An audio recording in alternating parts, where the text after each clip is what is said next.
are live. What's going on, everyone? Thank you all so much for tuning in at this time. Everybody that's here, I greatly appreciate it. Anybody watching this on the replay, thank you so much. Don't forget to like the video and subscribe to the channel. Well, look, it's a preseason game, right? Not going to overblown for a preseason game. However, this was a bit of a disappointing preseason game.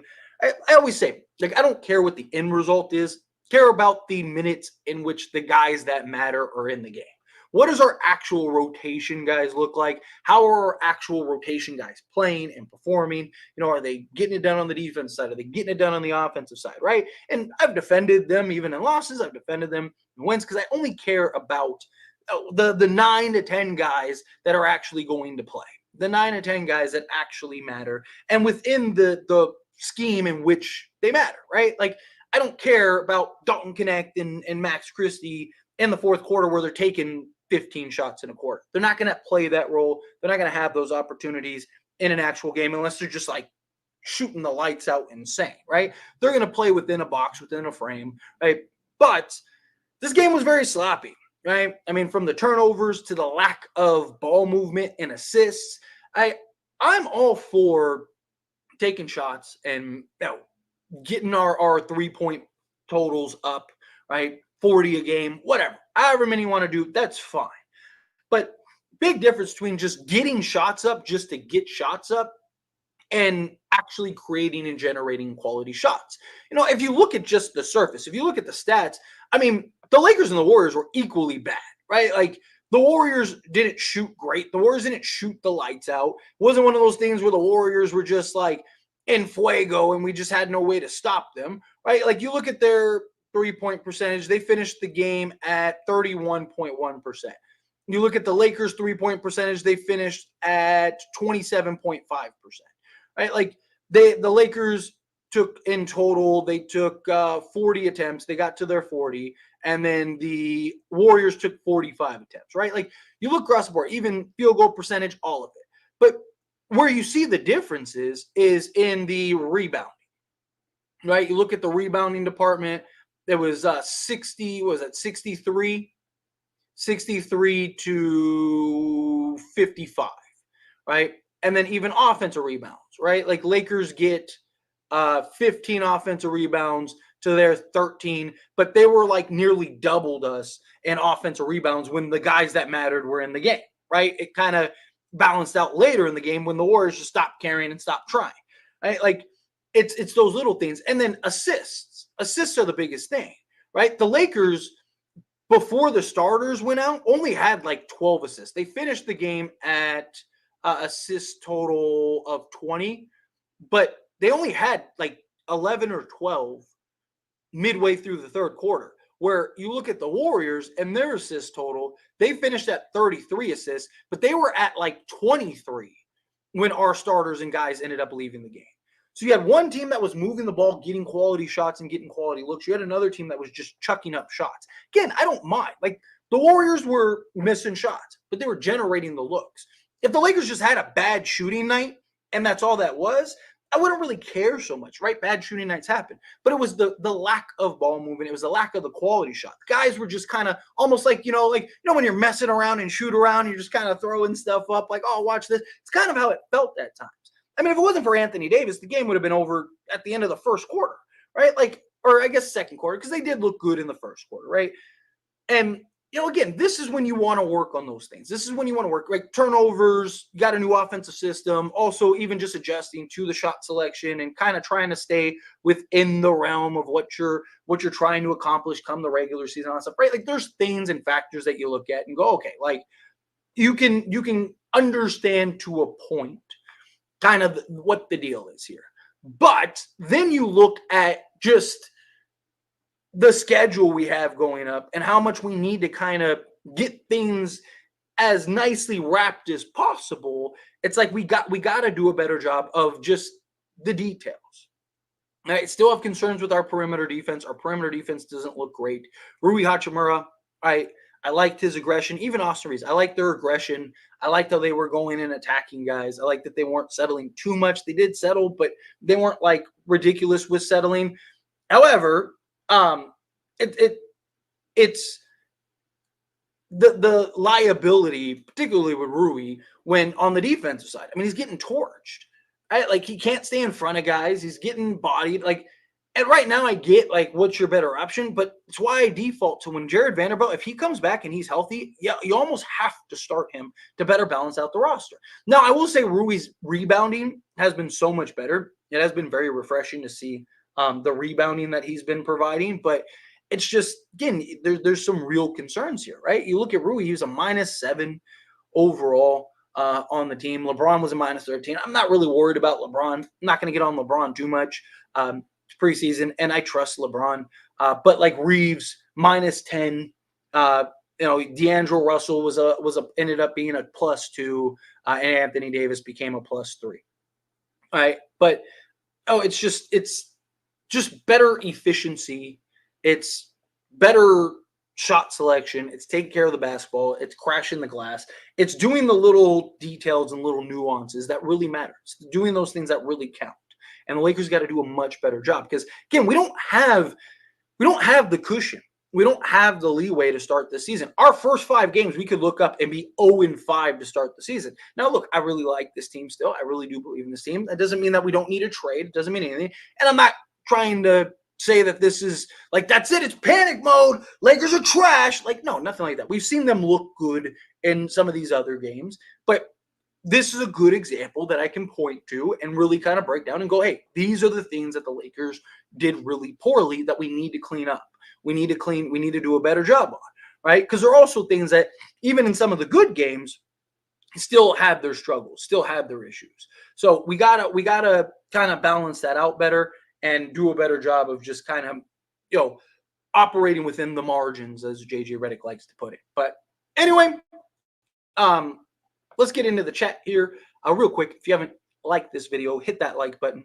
If you haven't subscribed to the channel, hit that subscribe button. And let's get into the chat. So, Gears. Hi, Tyler. Do you have any news on Christian Koloko? None. There is 0 word, at least to my understanding and my knowledge, that with Christian Koloko, it's really odd. I mean, he's been cleared by pretty much everybody. And the NBA still hasn't signed off on it. So hopefully it's before the season begins. However, it just sucks because it's like now would be a great time. Like when we just had 4 days off, that would have been a great time to like kind of evaluate him and do what you got to do to get him signed so he could play the last 3 games. Right. But nope. So it is unfortunate. Shaking my head. Yeah. Again, like this was not a great game by the Lakers. It's nothing that I would consider like time to panic. It's the end of the world. I mean, both teams played poorly, right? Like, and the Warriors are undefeated, right? Like, so again, both teams played poorly. It's just, this is a good game to look at and point to as things of concern and that you need to address. But that's what preseason's for. That's what we got to kind of work through as we get close to the beginning of the actual season. So we'll see how that plays out. Oh, Hannah, sorry. My almost knocked my little tripod over. Full 48 hours of nonsense about to go down after. I mean, yeah, there'll probably be the over the top, like Lakers are done. They're not even a playoff team. They're trash. Like, or they're not even a play-in team. Like, it's not that. But again, this is a good game to point to and go, hey, look, these are things that we need to clean up. These are things we have concerns. I'm sure JJ Redick and the coaching staff is going to go into the film room and going to break stuff down. Again, I'm not worried about it, but it's stuff that needs to be worked on. That's good, right? Like, it's good to be able to have this clear identifier game. It's a lot harder when everything's going great, things are looking good. It's like, oh, well, you need these kind of games, particularly in preseason, so you have things to kind of point to and go, hey, these are the things we really need to improve on. So I'm glad that we were able to do that. Pickles, what's going on? I appreciate you. As a Braun fan, but this should be his last season, in my opinion. I don't want him ever at the stage of him playing bad. Couldn't even back down GP2. I'm not like, we've seen LeBron be fantastic in preseason in some of these other games. I'm not really concerned. I mean, obviously it's something to definitely keep an eye on and see if there is any kind of decline or if there is any type of just issues in that regard. I don't like, how hard is LeBron? Like, LeBron took 9 shots. Like, half the time he was out there, it felt like he was just doing cardio, right? Like he wasn't even in plays at times. He was just kind of out there going back and forth. He's just kind of standing around. Like, I don't know. This game wasn't like a great, in my opinion, a great like identifier one way or another for LeBron, because we've seen him be explosive. We've seen him block dudes up, and especially that first preseason game, he was fantastic on both sides of the basketball. Really, like I'll wait to judge him personally. I'm not going to judge him on like a random preseason game in which he's just kind of playing out there. Now, if this is like a pattern, this becomes a thing, right? If this is like, we get into the regular season and night in and night out, LeBron's just struggling on both sides of the basketball, then yeah, it's definitely definitely something to kind of keep an eye on. I agree with you that I don't want to see the stage where he's bad, but also what does his bad look like? If his bad is like 25-5, right? Like that's still pretty good. I just think it depends on like what you get from LeBron, but I just don't think that this is a good indicator game, right? Because like watching this game start to finish, this was clearly like LeBron was just out there, right? It kind of felt like he was doing cardio at times. So I'm not really gonna judge this game too hard, So, but again, I really appreciate you. Thank you so much for the super chat. Let's see, where were we? Dirk or Joker 101? I'd probably take Joker. Joker, just bigger, stronger, kind of does a lot of the same stuff. At this point, as stands, get Zach LaVine. Look, I am a big Zach LaVine advocate, as I'm sure many of you know. Look, I think if the Lakers are to get Zach LaVine, and I've said this several times, like I don't think that they do it like within the first like 20 games, unless things are just like tanking, like falling apart. And like if the Lakers are like 5-15, I could see the Lakers being like, all right, we need to make a big splash. We need to do something and then go get Zach LaVine. But I think chances are that if they end up getting Zach LaVine, I think what will end up happening is the Lakers will come in, they'll evaluate him for the first 20, 30 games, kind of see, is he showing any signs of like fatigue? Is he showing any signs of like, nagging injuries is there anything cause of concern? And if there isn't, then I could see them picking up the phone and being like, hey, you know what? I also think it'll depend on like the performance of guys. Like if Rui struggles, if D'Lo struggles, right? Like if guys struggle that are probably going to be in that package to go get Zach LaVine, like if Gabe Vincent's struggling, stuff like that, right? If you see something like what we saw today, then I definitely could see the Lakers maybe picking up the phone and being like, hey, you know what? Let's go get Zach LaVine.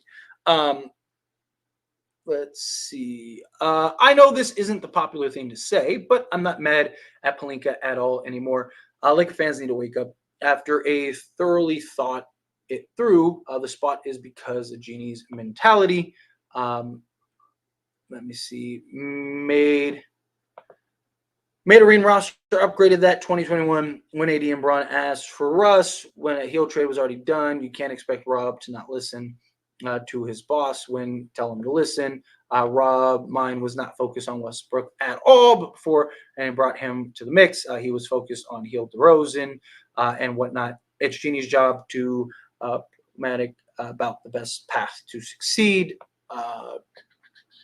Fast forward to 2022, and Genie makes what we know was a terrible decision by vetoing the Turner trade. Yeah, definitely.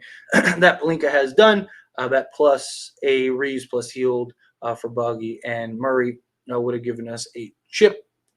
Let's try to find. Oh, here we go. People are mad we didn't make any moves, and people, Boogie Cousins, are just going on live television, blatantly lying, saying we're not serious about winning, but tell me the trade we should have done. The fact the Laker fan agree with Boogie and Dwight saying we didn't. We did. They break up the 2020 team is comical. You sound just like me now. Welcome aboard. Welcome aboard, Pickles. I have made these same arguments. Like, and people talk about, oh, we need to fire Rob. We need to get rid of Rob and all that stuff. And replace him with who? Right? People like usually default to Bob Myers, right? Why would Bob Myers want to come to the Lakers and be told how to do his job by Jeanie Buss and Kurt Rambis? Right? Like, again, I've said this before. If Jeanie believes Rob Pelinka is the guy for the job, then Let him be the guy for the job. Stay out of it. Leave it alone. Let him do what like every other GM gets to do. If you mess up, you go. And the organization has to deal with the repercussions. If you don't think he's good for the job, then get rid of him and bring somebody that you do and stay out of it. Like, look at like the Dallas Cowboys. People always talk like Jerry Jones being a helicopter, right, owner, right? For a long time. Dolan, right, from the Knicks was disaster, was getting involved. Like the owners need to stay out of it. Stay out of it and let the people that do this for a living do it. If you don't trust them to do the job, then don't have them in the position and get rid of them and put somebody that can.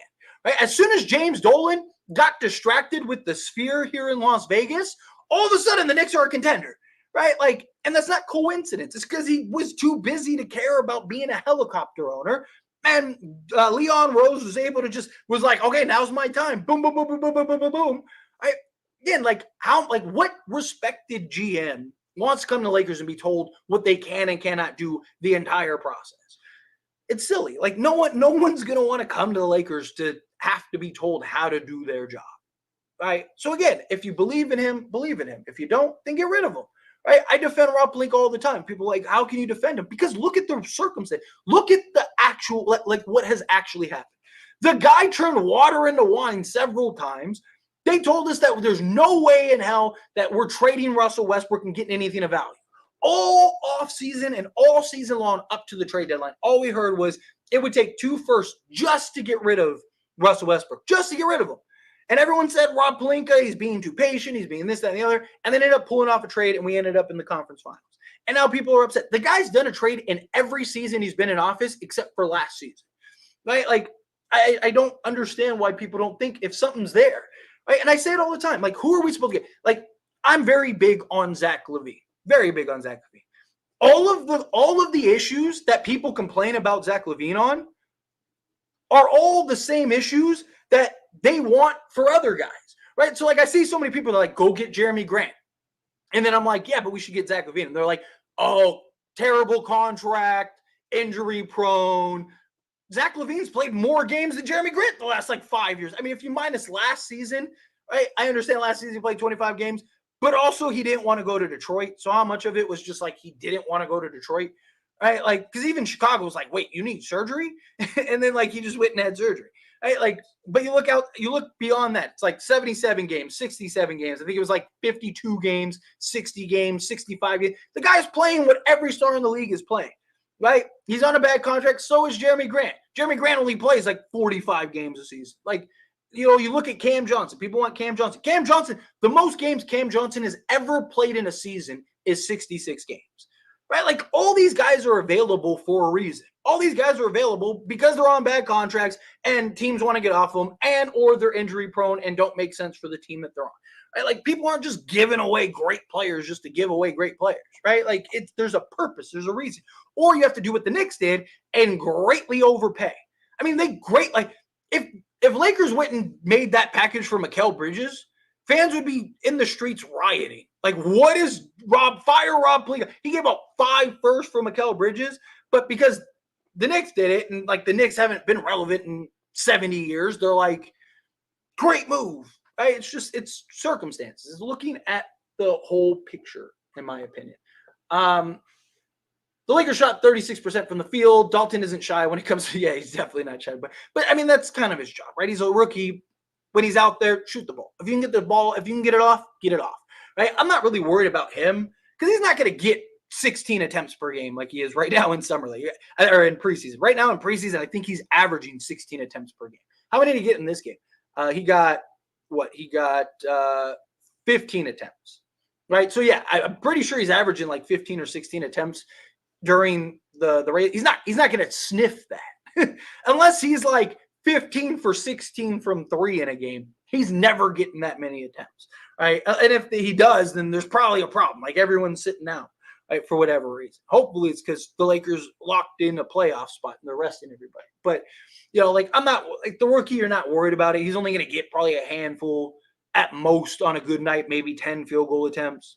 All right, so get him up. Put him up, young fella. Not really worried about it. It's everyone else, right? It's like the shot selection from Reeves and Rui and D'Lo. And it's just like, can we get better shot selection, please? The bench is doo-doo. I don't really think so. I mean, well, look, yes and no, right? I don't think that what we've seen in preseason is a good indication of whether the bench is going to be good or not. Because again, like Dalton Connect, Max Christie, guys that they're playing roles that they're not, and you're going to be scattering starters. Like you're never going to see a unit out there of like Bronny James, Jalen Hood-Schifino, Dalton Connect, Maxwell Lewis, and Colin Cast. Like you're just not going to see that, right? So like, you know, when you see Max Christie out there, he's going to be with probably like Reeves or D'Lo and then like LeBron and AD, right? So, you know, he's going to get you, you know, your 7 to 10 points. Same thing with Dalton Connect. He's not going to be out there where he's the sole shot creator. He's going to be out there with LeBron and D'Lo and guys like that. So I don't know. I do have concerns about the bench, and I've made an entire video about the Lakers bench and my concerns about the bench because literally all of your scoring, your consistent scoring, is all in the starting unit. When Christian Wood gets back, that might help a little bit. It's why I've talked about putting Rui back to the bench or putting Reeves to the bench. However, I don't believe that you can judge this preseason on whether the bench is going to be good or not. So, Austin needs to be our sixth man. Let Max Christie start. I have said the same thing. I am with you. Oliver not playing tells me all I need to know. He's going to get scooped up. Yeah, I mean, look, I don't blame them for playing because he's not going to be on the roster. However, yeah, he's probably going to get scooped up, which is really unfortunate. As soon as he gets waived, somebody's going to snatch him up. What's going on, Jason? Appreciate you. Don't worry. You got your last championship for another 30 years, so enjoy it. But appreciate you nonetheless, buddy. I missed the game. Can you fill me in on why we lost and why Quincy didn't play? Lakers just played terrible. It wasn't moving the basketball. Just wasn't hitting shots, getting good shot selection. Just poor basketball from both sides. Just the Warriors did enough to pull off the win and got better shot attempts. And Quincy didn't play because he's not actually on the roster. He's not actually in the rotation. And JJ Redick wanted to, up until like midway through the third, was playing the starters and then pulled the starters and then played like key bench guys the rest. And then in the fourth, then all of a sudden all the other guys got. So yeah, it's just he's a guy that's not on the roster. We will not be in the finals, but I don't think the Lakers are going to win the cup this year. I don't think that it's going to be as important. They're going to take priority and everything. Let's see them blame Bronny for this loss. We know what happens when you go into a shootout with the Warriors. Yeah, facts. Can't defend the Warriors. They're going to light you up. They can't shoot. I don't think it's that they can't shoot. I think it's that they just had very poor shot selection. It's a big difference. Very poor shot selection. This preseason went up.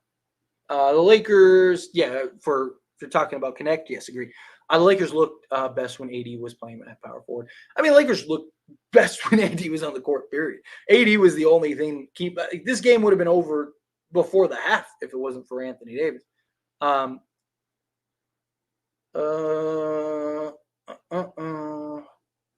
Connect will be a bright spot.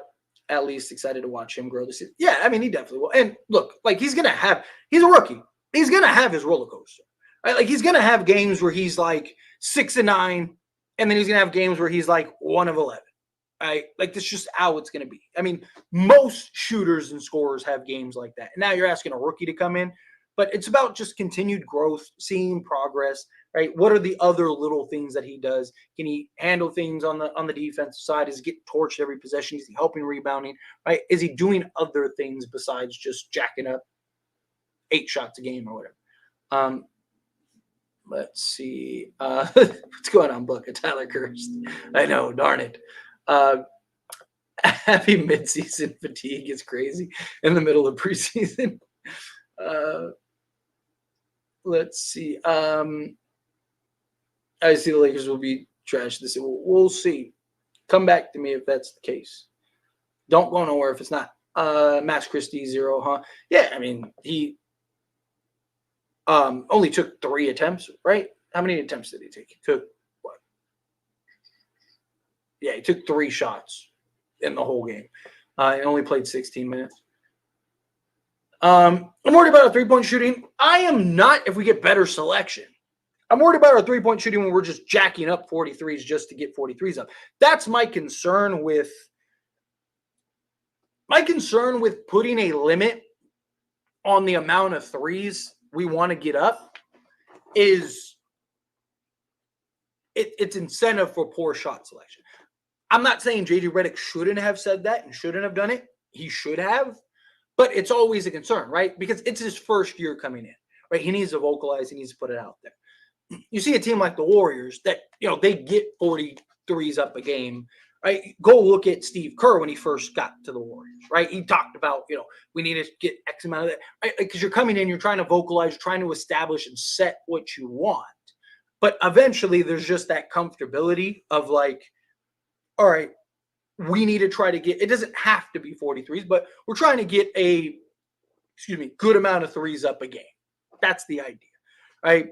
And eventually you just get this comfortability where you're just getting shots up through the flow of the offense. But if you have in your head, we need to get 43s up, and midway through the first, you only have 2 attempts the whole game, and you need to average 10 attempts a quarter, all of a sudden guys just start chucking threes because they're like, oh, we need to stay on pace for 40, right? Like, that's my concern. You look at the Warriors, they were generating good attempts. They weren't hitting shots, but you had numerous times where they were just getting great looks. They just couldn't hit them. It's what I want to see from the Lakers. Better shots. Take your time. Be patient. You don't need to rush and just jack up shots just to jack up shots and say, oh, we took a bunch of shots. Let's see. Lakers aren't serious about winning a championship. If they wanted to win, you would have made upgrades to be better than Denver one time and sent us home 3 years in a row. Well, they sent us home, 2 years in a row? No. And secondly, like, what moves were they supposed to make right now? Again, like, are they, like, the thing is, and it's not just you. I see this a lot. People are like, Lakers aren't serious because they didn't make a trade this offseason, or they haven't made moves, or they haven't done this. Like, what move should they have done? Right? Like, should they give up 2 firsts for Jeremy Grant right now? And when that doesn't make them a contender, yeah, it makes them slightly better, but it doesn't make them a contender, right? Like, when that happens and then we don't have another move to do and that's it, we just shot our shot all in one go, then what? Then what? Everyone's going to be like, oh, Rob, trash, look at him, traded everything for Jeremy Grant, right? Like, it's wild. It's absolutely wild, right? Like, there's nothing on the table right now. If there was, Rob Pelinka literally said publicly, I will trade a first for a marginal move. And he still can't find a deal. Like, he didn't say a star. He didn't say a superstar. He didn't say it had to be a top 10 player. He didn't say it. He said, I will literally trade a first for a marginal move. And no one's called, right? Because, like, right now, no one wants to pull out. Like, there's no trades that teams are doing. I know the Cat thing did and stuff like that, but that was worked on all offseason, literally all offseason. That wasn't something that came out of left field, right? Like, and we don't know. Maybe the Lakers are still working on stuff. Lakers are trying to get a center. You hear Nick Richards and stuff like that. But it's just like, again, like, what move are they supposed to make right now? I love the idea of Walker Kessler. Outside of Zach LaVine, he is my second favorite target that we could get, right? Because he's a guy that helps now and long-term potential is A1. I'm not giving up 2 firsts for him. Like, he's not worth 2 firsts. He's still a gamble. He still needs development. There's still things about him that aren't a lock, right? Like, that's my thing. Like, everyone, even like Pickle said earlier, talking about, DeMarcus Cousins essentially lying. Like, he said, like, oh, Lakers aren't serious because of Bronny James. Like, what? So, what should we have done with should we have traded the 55th pick? What, are we supposed to trade the 55th pick for Giannis? Oh, we traded Bronny for Giannis, baby. Like, it's delusion. It's stupid. You're looking for attention. Not you. I'm talking about DeMarcus Cousins. I just want to be clear that like, what is he talking about? Lakers aren't serious because they drafted Bronny James with the 55th pick. What? Name me a team that's relying, a real contender that's relying on their 50th pick, right? Like, what team is relying on their 55th? If you're relying on your 55th pick, you're not a contender, right? Like, Aaron Wiggins has been solid for the Thunder. They could cut him today, and it doesn't change anything, good or bad, right? Like it doesn't change anything, right? Like you see this narrative just constantly being painted of like Lakers are unserious because they're supposed to do a trade, and they drafted Bronny, and they did all this stuff. Like, what does Bronny have to do with it? Bronny's not even going to play this year. Who are they going to get with the 55th pick that was going to play and make an impact this year? We got Dalton Connect with the 17th pick, and we don't even know for sure how well he'll be and how much he'll be able to impact, right? It's just, again, like what move right now are we doing that makes us a contender? What move right now for 2 firsts? Because that's what everyone wants. So you get one move for 2 first-round picks. What move is that? Is it Jeremy Grant? Is it Bruce Brown? Is it Cam Johnson? Is it Walker Kessler? That makes us a contender. Like, those are the things that we have to keep in mind when we're thinking and talking about this stuff, right? Like, I want to trade too. I'm frustrated. I have the nickname of Mr. Trade Guy, right? Because I'm talking about all the trades and all the rumors and all the speculations. I want to trade heavily, badly, but you also got to look at the situation. You got to actually look at like what is available and on the table. So many people just go like, why haven't we gotten Jeremy Grant yet? Right? Jeremy Grant's available. Why are we? But they're not looking at Portland wants to. Portland insiders have said Portland is delusional. They're literally, one of their biggest insiders was like, Portland is being delusional. Like, they shouldn't even ask for a first from Lakers. If Lakers are willing to take Jeremy Grant, just give him to the Lakers and do a salary swap to get off his contract. Literally, one of the biggest Portland insiders was like, just hand him over to Lakers. If you could give him for free, give him for free. Because he's on a bad contract. But teams don't want to do that. No team wants to be the team that makes the Lakers win a championship. Right? No team wants to sell the farm to the Lakers and now Lakers win the championship. Right? Trades have been so hard since the Pau Gasol trade. Right? Like, because what happened? Right? Lakers got that move, got that piece, and boom, they win 2 championships. And they were in 3 finals. Like, no one wants to be that team. No one wants to replicate that. Now they got to go like, oh, man, we just won the Lakers another championship.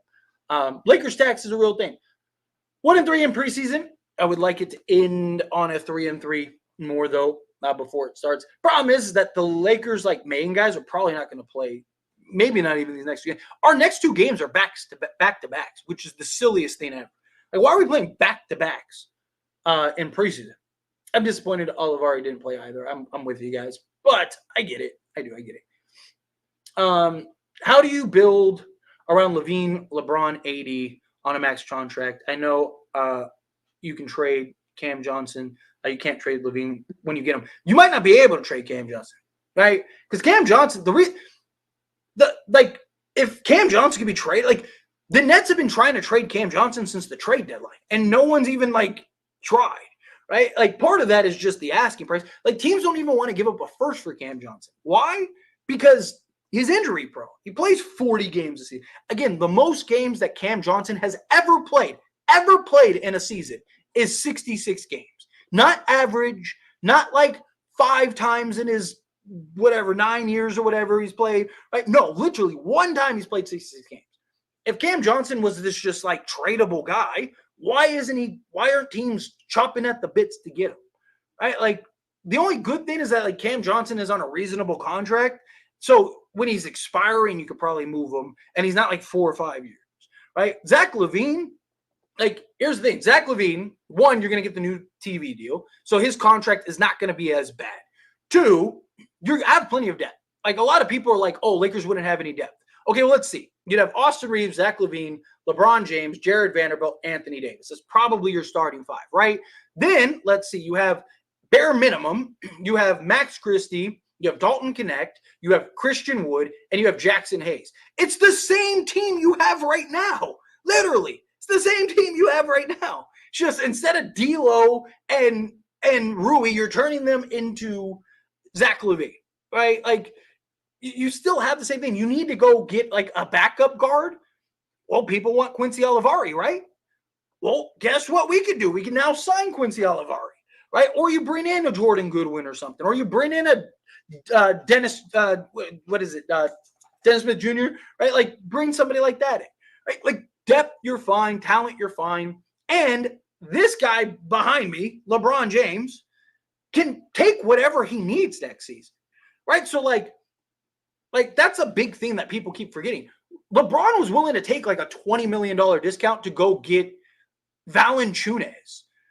You don't think he'd take a discount if we could go get other pieces? Like, let's say we make the finals or we win the finals. You don't think he'd be like, hey, let me go try to get number 6, right? Like, you don't think he'd take it? Like, if we're close to the second A or we need to add a couple pieces or something like that in the offseason, you don't think LeBron would be like, okay, I'll take a $20 million discount to go get these 2 guys so we can go win a championship? Of course he would.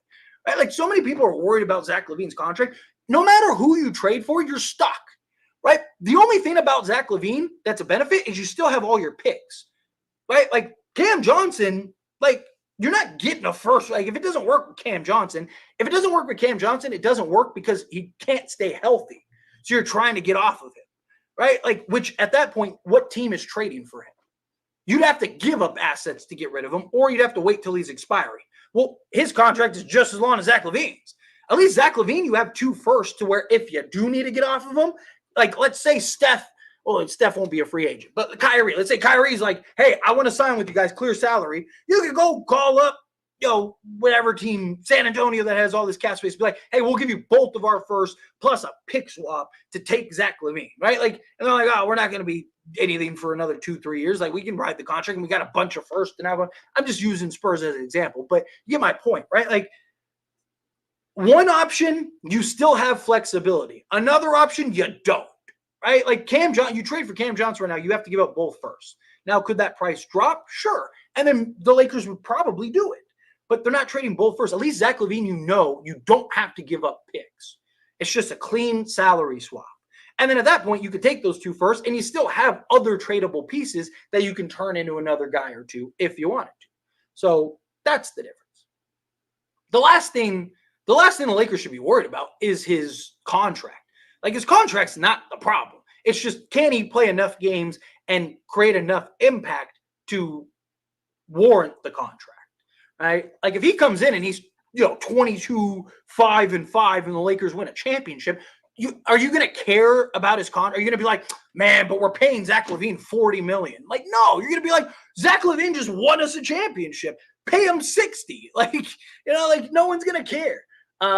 Warriors on us, they have lately. I just covered Zach LaVine is injury prone. He is not injury prone. If he's injury prone, then every star in the league. There's a reason the NBA made the threshold 65 games, right? They didn't make it 65 games because that just sounded like a good number. It's because that's essentially the average that all the stars are playing. People be so naive. You get LaVine, you have no cap room for the future and can't make team with depth.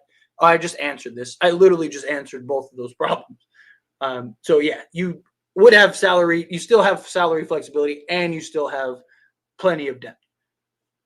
Didn't watch what happened. Lakers were terrible. Just poor shot selection. Not just really what it was. Poor shot selection. Careless turnovers. Just not playing well.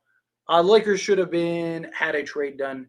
I'm just not going to even pay attention to the team anymore. An embarrassed team. I mean, look, again, like Dwayne said, it's just preseason. Like, let's let cooler heads prevail. Was it a bad game? Yes. Are there things and cause for concern? Yes. But Lakers look great in several of the other games. I'm not really worried about that. But also with the trades and stuff like that, again, like, Alonzo, I ask you, like, who's worth? You got one player that you have to trade 2 firsts for. Who's that player you're trading 2 firsts for? That we know is available, right? Obviously, Steph, whatever. I'm talking about, like, are you trading 2 firsts for Jeremy Grant? Are you trading 2 firsts for Walker Kessler? Are you trading 2 firsts for Bruce Brown? Trading 2 firsts for Nick Richards? Are you trading 2 firsts for Cam Johnson? If any of those questions are yes, okay, well, now you can't make another move. Do any of those guys make us a contender? By themselves. Do any of those guys make us a contender? And to further that, like, on top of that, like, now you have no flexibility. That's it. Like, you're stuck. Is that enough?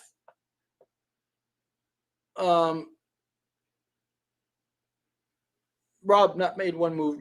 But again, like I just said, who's that guy you're trading both firsts for? Because that's what it is right now. Tyler, I understand why JJ is trying to make them take more threes, but I think it will lead to diminishing returns in the long run. We have 3 physical matchups who can get to the rock, go inside out. Yeah, I mean that's the plan, right? Like JJ's even said he wants like Rui inside more, kind of maximizing on the mismatches and stuff like that. I do believe that there will be more of an inside out game. I also think that the Lakers are just trying to get accustomed to taking so many. You got to remember they were like, what were they, third or whatever in like percentage, but they were like dead last in attempts. I think JJ is just trying to get them comfortable taking attempts, but I still want them to get quality shots, right? I still want them to get quality returns, right? Like don't just chuck up shots just to chuck up shots, right? Exactly. No one available would have made us a contender, and the team know LeBron and the Lakers have a small window left. Exactly. Like none of these teams have, like no one wants to help the Lakers, right? Like, and here's the other thing. So many people think our players are trash. So if Rui's trash and Reeves is trash, D'Lo's trash, and all these guys are trash, why would anyone want them? Right? Like, do you want, like, people don't want Zach LaVine because of his contract. Would you want, a bad player? Right? Like, oh, here, you got to give us 2 firsts and take a bad player. Like, no, like, again.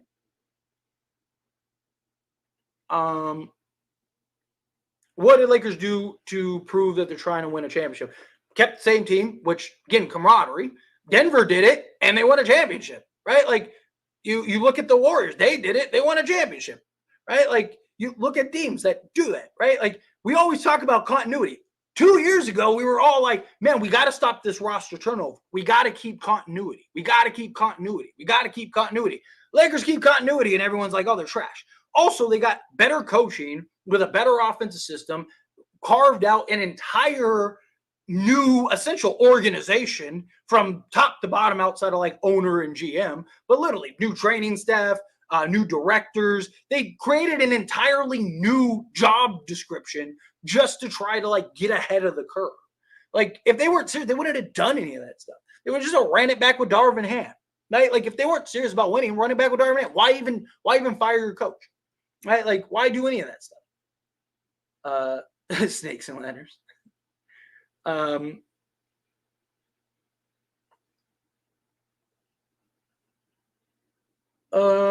He said it's not going up as much as you think. I mean, well, it depends on what people think. I mean, if generally speaking, it's going to go up. I'm not saying it's going to be 100 million more, but we know it's going to be probably 8 to 10 million minimum, if not more. So yeah, I mean, the new cap is going up. Look at it like this: 5 million is the difference between you having a full mid-level exception or not. Right? Like 3 million could be the difference between the Lakers having a full mid-level exception or not.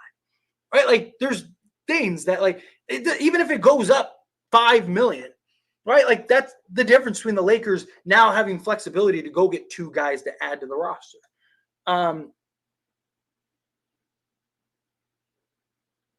When you get LaVine, you'd go into the second.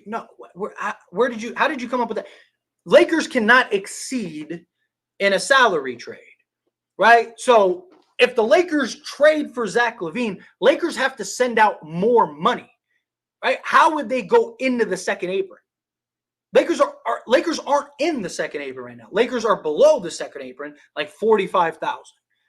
The Lakers can't. It's not like the Lakers can swap D'Lo for Zach LaVine, which, yeah, if that happened, yes, now the Lakers are in the second apron. However, Lakers are taking Zach LaVine's 43 million and they're sending out, say, 45, right? Like, so the Lakers are now even less under the cap. So they'd still be a first apron team. And then you get into the offseason and you have several contracts fall off the books. And LeBron James could take a minimum if he wants. He's not going to, but he could take 30 million. And now you have your full mid-level exception. And now you have 2 open roster spots that you can go and sign 2 guys. Like the depth is the last, again, like the money is the least concern. Because again, LeBron can essentially dictate whatever he wants to justify us getting below the apron. And then again, if you're trading for Zach LaVine, you're sending out more. You have to send out more money. They cannot take back more money. So getting Zach LaVine wouldn't put them in the second apron. They'd still be below the threshold. Well, no, it wouldn't even be hard cap. So they wouldn't even be hard cap. LaVine is a must-get target. I agree. I really do believe. Yeah, I'm saying the same thing. Reeves, LaVine, Vando, Braun, AD. Let's go win a championship. They need Vando, and Wood has been very apparent. Yeah, agreed. So basically, we're not supposed to make it. No, not supposed to, or there's just nothing available, right? Like there's a difference. Like again, Rob literally said on national television that he would trade a first for a marginal move, right? Like again, if a trade is there, they'll do it. Rob Pelinka has made a trade every season he's been in office except for last year. And it's because there was nothing. The only thing that he should have done that you can point to and go like, you should have done it was trade Austin Reeves for DeJounte Murray. You should have gotten DeJounte Murray. That's the one move that's like, you really dropped the ball on that. But outside of that, again, all the guys that are available right now are all the same guys available at the trade deadline last year. Literally, who got traded that the Lakers should have gotten that was available? Like, they all are the same players. Jeremy Grant, Cam Johnson, Bruce Brown, like, all these guys are the exact same guys that were available at the trade deadline, and no one traded for them.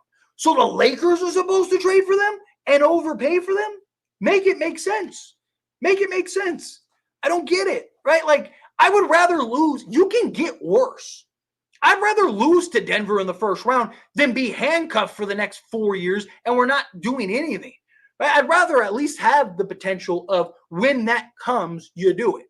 Right? I'd rather have the flexibility where you may be able to get Steph next season, or Kyrie could opt out and be a free agent and you could just sign him outright this time. Right? Like, I'd rather do that than go and trade both first for Jeremy Grant, and now you're worse. Right? Now you're still losing to Denver in the first round, and now you can't now you have zero chance of upgrading. Now you have zero chance. I'd rather wait for tomorrow than go all in today. Right? Like, especially when it's not worth going all in. It's got to make sense. Right? I understand we want something to get done, but no trade is better than a bad trade. Right? Again, you could be worse. Right? People wanted to trade. We traded for Russell Westbrook, and guess what? We got worse. Right? A bad trade can be the difference between you being a good team or not. We were talking about maybe having a 9-man rotation, but right now Max is the only one I trust off the bench. We are not deep at all. I mean, well, yeah, considering, Cam Reddish, or not Cam Reddish, Christian Wood and Jared Vanderbilt are out. Once they're back, they'll be in the rotation, and that'll be fine. Dalton Connect is going to be hit or miss all season long, so he's not going to be a guy that you're, like, super worried about, right? Like, he's just out there. Just go do what you got to do, and that's that. But, yeah, I have my concerns. Like I said, I made a whole video about the bench concerns. Go get LaVine, go get Zach and another big, maybe a backup point guard. I've said go get Zach LaVine and then trade those two first and go get Walker Kessler. I wouldn't give up 2 firsts for Walker Kessler right now, but if you're giving up 2 firsts for essentially Zach LaVine and Walker Kessler, and now you freed up, well, I'd also use Utah to dump salary too. I'm not just giving you 2 firsts, but dump salary, do whatever you got to do, and then now you can bring in several guys. Like, you can bring in a Quincy, you can bring in a Jordan, you can bring in whatever you need. Now let's go win a championship. Lakers need at least 2 players. They need at least 2 guys if they want to get back to contention. I mean, look at Dallas last year. What did they do? They traded for several guys and got to contention. That's what the Lakers need. Lakers don't, like, going and getting Jeremy Grant by himself makes us better, but it doesn't make us a contender, right? Like, if you're going to make a move, right? Like, it's like, if you want to make the first domino move, sure, right? I would love if tomorrow we go trade for Nick Richards, right? And it's like, okay, that's the first of the next 2 or 3 moves that are coming. Sure. Right? But that deal has to be on the table. Trade D'Lo, Gabe, and Rui for LaVine. Then trade Hayes and picks for Walker Kessler, and the Lakers will be a new team. I agree. That's my favorite deal possible. This is frustrating, Tyler, and yes, I know it's preseason, but it's annoying to have to say that every year. Hopefully that means something new this year. Yeah, I mean, like I said, I'm more refreshed. I'm more disappointed in just the way that they played rather than I'm more disappointed in the way that they played rather than just like them losing. Like I said, I don't care about the end result because the last quarter and a half, it's all of our G League guys and guys that are never going to see the basketball court. I only care about like the guys that matter in the moment in which they matter, right? Like our starting five and like the 3 to 4 rotation guys, right? Like I said, Dalton Connect's averaging like 16 field goal attempts in preseason. He's not going to even come close to that unless he has like a Enfuego night where he's like 15 to 16 from 3, right? Like he's not going to ever sniff that, right? So like, again, I'm not worried about like the little nuances. Like I want to see them work out the kinks now. And it's just their poor shot selection, just chucking up threes, not taking care of the basketball. Like there's things that need to be worked on. That to me is frustrating. The Lakers legitimately contend if they get both Zach LaVine and Walker Kessler. They both provide in areas Lakers lack, and it would completely transform the game. I've been preaching that all off season wrong. People forget that a couple years ago, when healthy, LaVine averaged over 27 points per game and over 50% shooting, over 40% from 3. He is extremely gifted as a player and is very healthy.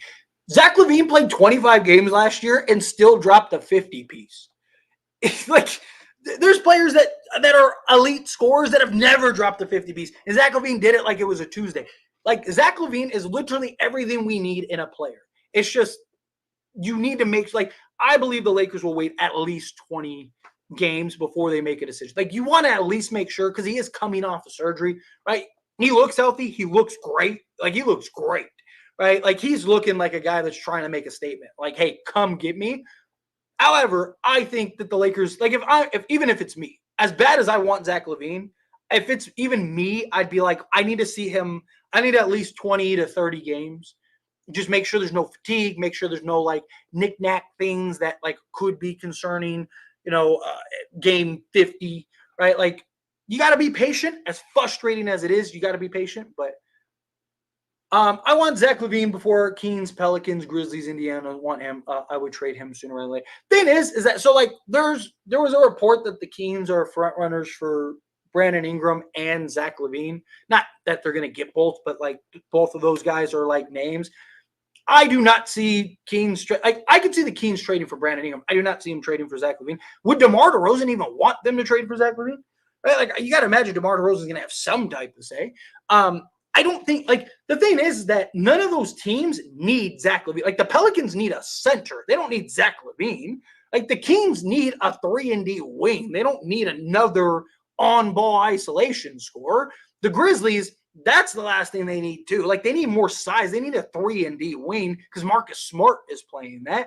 Right? Indiana, you could argue maybe could use that like scoring output, but they have like you got to remember Mathurin got hurt or whatever, and he's kind of that guy for them. So can he get back and be healthy? I don't really think any of those. I don't think like every time like I see a question because people will ask like, okay, well if you want Zach LaVine, but how come no one wants to trade for him? And it's like, one, how many teams actually need Zach LaVine?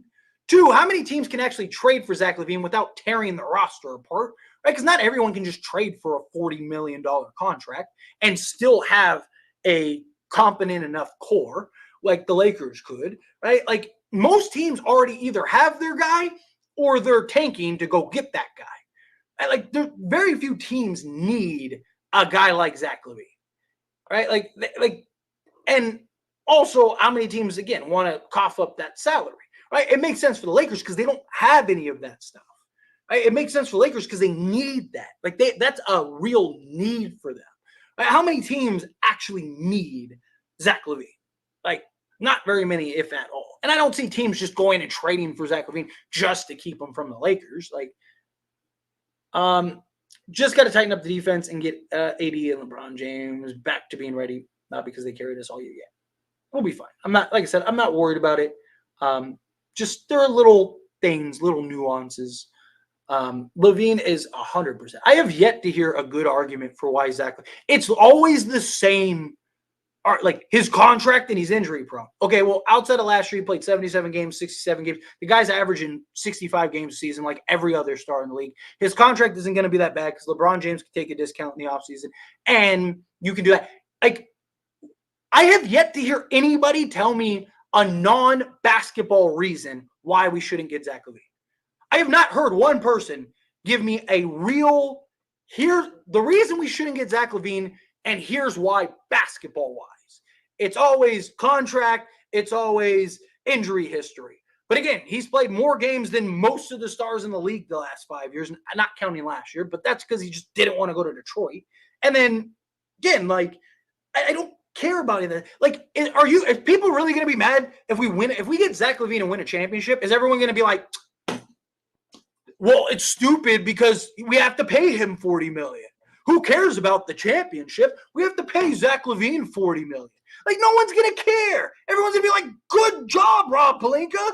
Right? Like, everyone's going to be praising, he's the GOAT. Oh, my God. Right? Like the narrative is going to completely change. I have yet to hear a basketball reason why Zach LaVine shouldn't be a Laker. Like, why? You know, again, people go, oh, well, depth.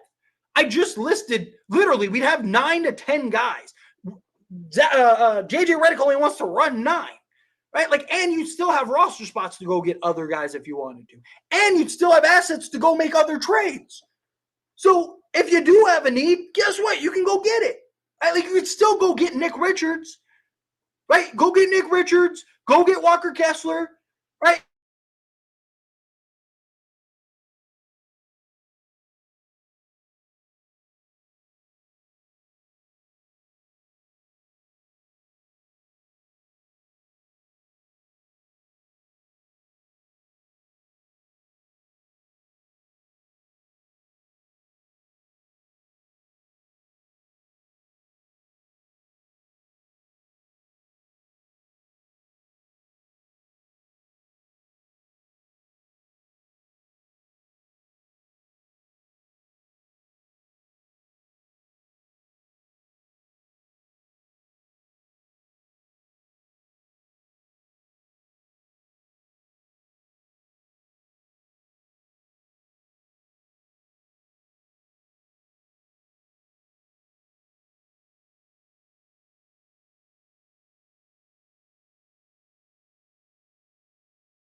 We're back.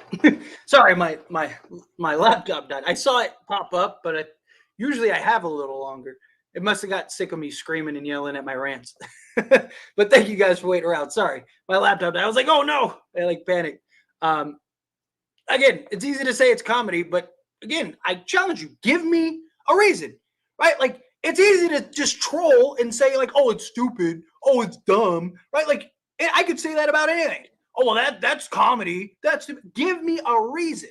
Explain to me why it's not, right? Like, the only argument I ever see is contract, depth, or injuries. And I've explained all three and why all three are irrelevant. Like, you can't make a move based on injuries, for one.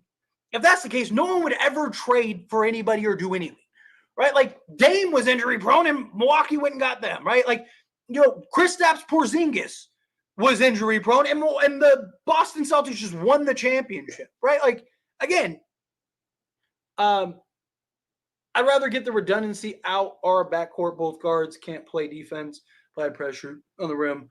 Should have got Colin Sexton and Walker Kessler. Watch me beat Denver, a first and a swap. But that's the problem. You can't get them for that right now. I would do that all day. I've said that. I've made a video about it. That go get Walker Kessler and Colin Sexton, give up 1 first and whatever else. Literally, they can have whatever else they want, except for we need to keep 1 first. But that's not an option right now, is my point. Right? Like, it's easy to say Lakers should go and do that. I wish Rob Pelinka could pick up the phone and be like, hey, we're going to trade you D'Angelo Russell, Jalen Hood-Schifino, and Cam Reddish plus 1 first and 2 seconds for Colin Sexton and Walker Kessler. Get the paperwork ready. Click. I wish it worked that way. I do. I wish it worked that way. It doesn't. Right? Like, you have something I need, I get to set the price. Now, it may come down, may go up, but we'll see. Right? It doesn't have to. So again, it's one of those things, but Clippers need why the Clippers don't need LaVine? Why would the Clippers need LaVine? And like I don't even think they can trade. I don't even think they have the assets to go trade for that. Like contract wise, they'd have to stack like you still got to round out a roster. Like I don't think like again you got James Harden, you got Kawhi Leonard if healthy, right? Like last thing they need is LaVine. All it takes is one injury or a team not working out for Zach to be out of reach. And knowing Lakers' luck, that would have. I mean, yes, that is definitely a concern, right? Like if Jamal Murray gets hurt for Denver, and it's like, man, like we still want to contend. Like maybe we just go get Zach LaVine and figure it out. Like, yeah, I could see maybe something like that. Just a name that came to mind, but the problem, a business you get you LaVine and he doesn't play well. What is your future? What possibly put yourself in a Westbrook? But you could say that about every single trade. Like again, every Walker Kessler, you can argue is not worth anything because Utah doesn't even see value in Walker Kessler. He can't even start and get consistent minutes for Utah. They're a bad team. They're a team trying to rebuild, right? Like you can make an argument for everybody. If you go and get Jeremy Grant, guess what? You're stuck with him. Nobody wants to trade for Jeremy Grant right now.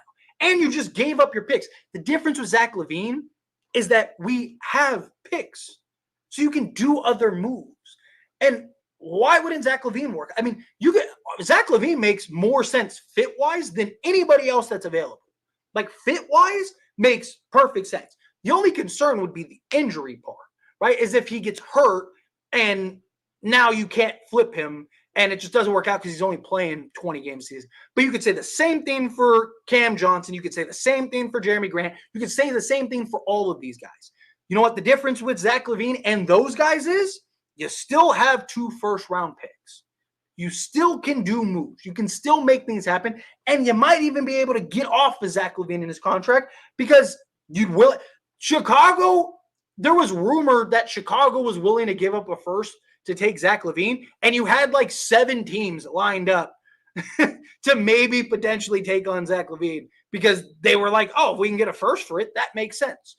You don't think if the Lakers have a first that a team like Utah would probably do it? They did it with the Westbrook thing, and Danny Ainge has repeatedly said that he believes the Lakers picks are the best picks on the market, right? Like, so again, that's what I'm saying. Oh, it's stupid. Oh, it's dumb. Like that's easy to say. Like everyone can, like that's what I always think is funny. It's like, okay, like if you disagree, that's fine. I love it. I always welcome the debate. I always welcome the conversation, right? I say it at the end of every video. That's why I do these live streams and have these conversations and spend an hour plus doing it, right? Like I love the conversations. I love even the pushback, even when people disagree. That's what it's about, right? It's just, I look at this as like, if I'm at a bar hanging out, talking with people, you get passionate. You get like, no, you're an idiot. No, you're an idiot. Like, I love it. But it's easy to say something stupid. It's easy to say something's dumb. It's easy to say like, oh, that won't work. Okay, well, why?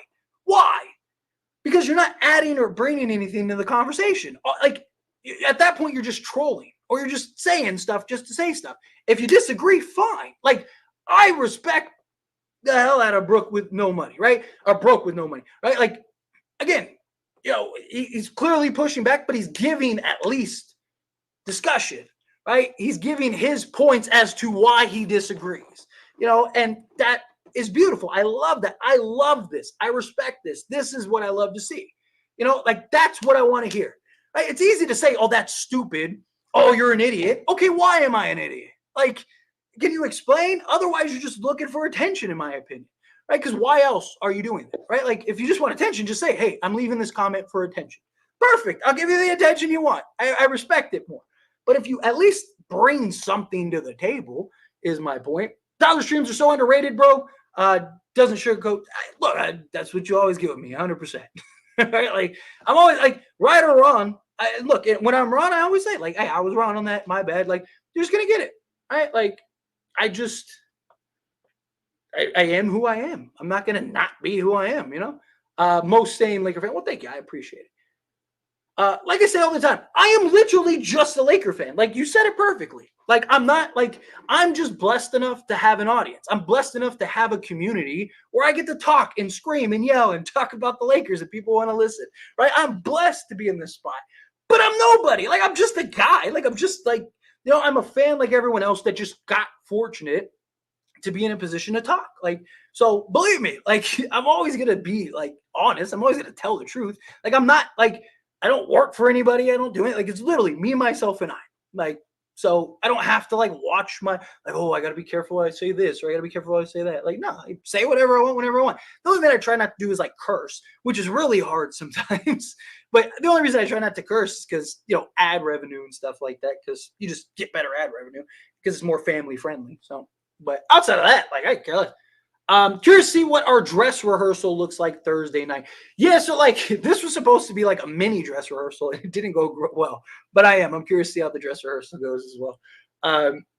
Do you know why they didn't play Quincy Alvarez? I mean, I don't have like a specific answer. Like I don't know. Like, I've been on this live stream since the game was over, so I don't know if Rob or if JJ Redick gave a specific answer. However, my guess is that he's not on the roster, right? He's like not actually a player on the roster. So to me, I look at it as like, how much are you going to play him? But appreciate the live stream, Tyler, even though we lost. Well, I appreciate you guys being here. Seriously, I do. I appreciate you guys being here. As like I always say, whether we agree, I mean, I literally say it in every video, right? Let me know your thoughts and opinions down in the comments, whether you agree, disagree, you're somewhere in the middle, because I do. I love it. Like I am. I'm a fan. I'm passionate. Right? We all, and look, at the end of the day, we all want the same thing, right? We all just want the Lakers to be good, right? That's all I care about. I don't care what I would rather, I've said this before, I would rather be completely wrong and look like an idiot, but the Lakers win a championship than look great and the Lakers lose in the first round. Like I care less about like whether I'm right or wrong. I care about whether the Lakers actually win. I mean, obviously for like, people listening's sake, right? You need to be right sometimes so people at least respect your opinion. But outside of that, like just a fan. I'm not an insider to where like my information has to be 100%. I always want to give 100% information and accuracy, but like I am just a fan. I'm just relaying the news that's out there and putting it in argumentative form. Because I saw this. Luke said Tyler loves arguments is what he's trying to say. Exactly, Luke. You get it. You get it. Thank you, Luke Walton. But I would take Zach LaVine, but give us a first in a couple seconds. I mean, I would do it regardless. I mean, obviously, if you can get some assets with it, that'd be great. I don't see them giving up a first. Maybe you can talk them into a second or something. But one thing about the LaVine trade and every other trade is the amount of risk. I'd get hurt. Your season is shot. Is Cam Johnson gets injured, you still have other pieces that scrape for wins. Yeah, but you can say the same thing about Zach LaVine, right? Like, so say Zach LaVine gets hurt. Like Gabe Vincent, like how much do you value Gabe Vincent? Like I value him for his defensive prowess and stuff like that. But if Max Christie works out, or you can go get a Jordan Goodwin or Quincy Alvarez, you can bring him in, right? Like how do you look at? We just didn't have Gabe Vincent, and we were fine last year. Like, I don't think Gabe Vincent is – I think Gabe Vincent could be the difference between us winning and losing games, but I don't think it's like so – like, if we don't have Gabe Vincent this year, that's it. Lakers are cooked. Season's over, right? So, really, you're looking at Zach LaVine, and, again, if you trade Gabe Vincent, you can actually bring in other players. But essentially, production-wise, because you're talking about starters, production-wise, you're turning Zach LaVine into D'Angelo Russell and Rui Hachimura. Or flip that. Rui Hachimura and D'Angelo Russell into Zach LaVine. Is Zach LaVine worth those two guys? In my opinion, yes. Zach LaVine, D'Lo on a bad night is giving you a goose egg. We've seen it time and time again. I defend D'Lo all the time, but the reality is the reality, right? Zach LaVine on his worst night is giving you double digits, right? Like, and he's still giving you, effective rim pressure. He's still making plays, still doing other things. He's not just completely vanished and out of the picture, right? Rui Hachimura, we just saw completely vanish, and we've seen his inconsistencies all season, right? Like his scoring production, yeah. I think Zach LaVine makes us better than D'Lo and Rui right now in the starting unit.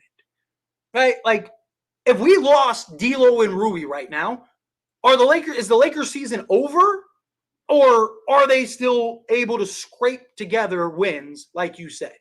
Because if you believe that, then Zach LaVine out, you should be able to do the same thing. If you don't believe that, then it doesn't matter either way, right? It doesn't matter either way. So, just playing. He loves debates. Let's see. So only roster play, not only like at the end of the game they didn't, but it was still like Dalton Connect, Max Christie, Jalen. So yeah, I guess technically, yeah. Yeah, exactly. I don't either. Like, it's good conversation. Like I said, I even said, like, I appreciate you. I said, we all want it all. I'm just high energy and bad. Like, it's just how I am. I mean, talk about this with everything. I'm leaving this for today. Thank you. See, excellent comment, Christian. Now you get the attention you want. And yes, we do need a peer score. I am right there with you, Christian. See, perfect comment. Leave that comment. I'll give you the attention you're looking for. Believe me. Let's see. Really need this dude teamed up with Lakers Nation, bro. Well, I appreciate it. And like I said, I can't invite myself on his platform. So I always tell people, like, hey, let Laker Nation know. You know, maybe if they ever reach out to me, I will be there in a heartbeat. I would love to join Lakers Nation, and have just a conversation. Trevor and Tyler going at it or discussing something they both agree and would feed hungry kids across the world. Well, thank you. I appreciate it. I would tone it down for Lakers Nation. Like, if I'm on someone else's platform, I'm going to, still going to be me, but I won't be like, I wouldn't be like yelling at Trevor. Like, what are you talking about, Trevor? Like, as much as people would probably love it to see us like go back and forth and have it like a good old debate. No, I'd always be respectful. You know what I mean? Like, it's not like my platform. I could be as over the top as I want to be. I don't have to like pull punches, but,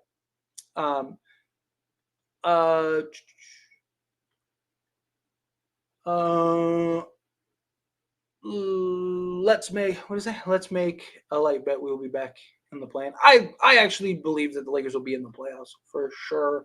I think they'll be in the playoffs. Like I said, I think they'll be a 3 to 6 seed at worst. Buddy, keeping it real here. Well, thank you. I appreciate you. Always. You always get 100% here. Believe me. Right or wrong, you're always going to get me. That's what you're going to get. Inconsistent on offense and defense, D'Lo, Rui, Reeves, etc. Which is why I say go get Zach LaVine, right? Like, go get Zach. At least you won't have to worry about that. Tyler always been real. I've been watching him since he started in Hot Pockets with Damn Days. Yeah, appreciate you. Yeah, it's been a couple years now, which is good. It's beautiful. Honest comment. Yeah, I do. I appreciate it. Thank you. Big Quincy even dressed. I thought I seen him in street clothes. Did he? I mean, maybe. It's very possible I didn't. I kind of miss Lonnie Walker, to be honest, as it stands. I mean, I like Lonnie. Like, Lonnie Walker was fun, right? There's some real moments, like some real moments with Lonnie Walker that were just, precious moments. But like, I'm not like, oh man, like, you know what we need right now? Lonnie Walker, right? Like, I like Lonnie Walker, but I think you might have talked me into this one. Not gonna lie, exactly. But like, again, I just stay like I have yet. Again, I hear the same, and again, it's not you. I literally hear the same argument every single time, and every single time I relay it, and no one has an answer to it. Again, tell me basketball. Like, I don't care. Like, the contractors workarounds. You can figure out. The New York Knicks are like in the 5th apron now, and they're still pulling off trades for Karl Anthony Towns. There's always ways to figure it out if you're creative, right? There's always ways to figure it out, but give me the best shot. Here's my point. I would rather shoot for the king and miss than be a peasant forever, right? I'd rather take a shot at the king and miss than be a peasant forever. Like, give me the best chance to win a championship, right? And if we don't, then we don't. We're probably not winning one right now anyway. Right? Like, if we're being honest, like, I believe we have a chance. I believe we got a puncher's chance. But if we're being honest, like, I wouldn't bet on the Lakers winning a championship. It'd be crazy. Right? Like, maybe just for like fun, for like the channel or something, throw $100 on it or something. But like, no way I would actually seriously throw anything on the Lakers. But I still think that we have talent. I still believe Anthony Davis and LeBron James in a playoff series, if the guys even halfway show up, we could beat pretty much anybody, right? Like, I like the chances, but I don't think we're like a contender. Get me as close as you can. And in my opinion, Zach LaVine gets us the closest we can. If I'm wrong, then I'm wrong. But I'd rather us try. I'd rather us do something because Jeremy Grant moves the needle, but it doesn't move the needle. If you're gonna do something, move the needle. Right? Let's give me that punch, right? Like, that's what I want. Does a Kings trade open up anything for us to get someone? Not the Kings trade, like their little minor trade. Supposedly it's a move for them to like go get something else, but I know I usually do like how does this trade impact the Lakers, but that Sacramento trade like literally does nothing for anybody other than maybe Sacramento if they pull off some deal. Let's see. You would act respectfully because you're in his house, basically. Yeah, I mean, of course, I'm always going to be. Tyler would be arguing with everyone in the chat. Well, I mean, it depends on what type of show it is, right? Like, I'd definitely be screaming at all of you guys. No, but like, I mean, it depends on what kind of show. Like, if me and him are just talking, like, I'm going to have a respectful conversation. Of course, I'm not going to be like, I'd absolutely be respectful. No, I'm not going to be like, what are you talking about, Trevor? Like, I'd be like, I disagree. Here's why. Blah, blah. Tyler keeps it really hard. Pause. Okay, pause. Who is responsible for the energy of this team? LeBron and Anthony Davis, 100%. They're the tone centers. Right? Like, they're the guys that they got to go off. Otherwise, that's what it is. AR got ranked 20. Like, who made the ranking? Right? Like, that's what I always say. I think you talked me into this one because we got Connect, scoring punch off the bench, but LaVine and double bigs would be good for a team. And you get Jalen McDaniels. We got the one that got traded, Plady. That's what I'm saying. Like, literally, you could go get Zach LaVine and Walker Kessler, or even like Nick Richards and still save a first, right? Either way. Go get a center, solve your center position, go get Zach LaVine, boom, there you go. Let's just say for argument's sake, it's Nick Richards because he's probably cheaper than Walker Kessler, right? So your starting five is literally Austin Reeves, Zach LaVine, Jared Vanderbilt when healthy, LeBron James, and Anthony Davis. That's your starting five. I think that starting five is good enough to match up with every team in the league, right? You still have off the bench a vacancy at point guard position, which I'd need to fill because I don't trust Jalen DeShafino right now. You need to fill that. Quincy, Jordan Goodwin, Dennis Smith Jr., maybe you're pulling off some minor move, whatever, right? But you got to fill a need at point guard. But then you got Max Christie, Dalton Connect, Christian Wood, and Nick Richards, right? Like, you got your 9-man rotation right there. And then the only thing you need to fill is that point guard position, right? Because you do need a backup point guard playmaker, somebody that at least can initiate, right? Worst case scenario, you do still have LeBron James who can step in that role in a pinch. Zach LaVine has done it before. He can step in a pinch. Austin Reeves, I'm not super high on it, but you could do it in a pinch. All right, you're good. Yeah, he did 20 in 22 minutes something. Tyler for Lakers GM, I take it. Sign me up. Tyler would be a good addition in the front office. I would be like, Rob, listen, Rob. Oh, cool. Last two questions. I'm going to skate on out of here. As it stands, I want to see the Nuggets again in the playoffs. I want the Nuggets every year in the playoffs. I know a lot of Laker fans don't. I want the smoke. I said it last year. People were like, oh, you said you wanted smoke. You got smoke. Yeah, I do want smoke. Why? Because if we're good enough to win, then we're good enough to win. If we're not, we're not. Right? So everyone tried to oh, I got you, Tyler.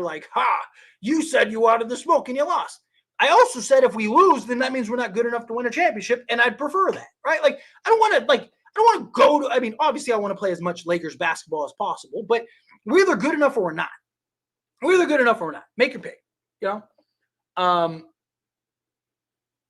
What do you talk about, Trevor? That's hilarious. Yeah, I'd be like, Trevor, come on. No, like I said, I would, of course, be respectful. I'm still gonna be me. I'm not gonna not be me. I'm not gonna be but no, that I'd probably tone back a little bit, Dude was on the weed when they made them right. Yeah, that's what I'm saying. Should have traded Reeves. For DeJounte Murray, yes, I was preaching that. I still have talked about that. I made a video talking about trading Austin Reeves the other day. And a lot of people, I was actually surprised. A lot of people were like, thank you for talking about this. Like, I got a lot of those comments. I was really, damn, all right. Like, which I get. No one else really is like willing to talk about that. No one else is like, hey, if Austin Reeves continues to play poorly, we need to trade him. Right. Like, and that was my point. Like, if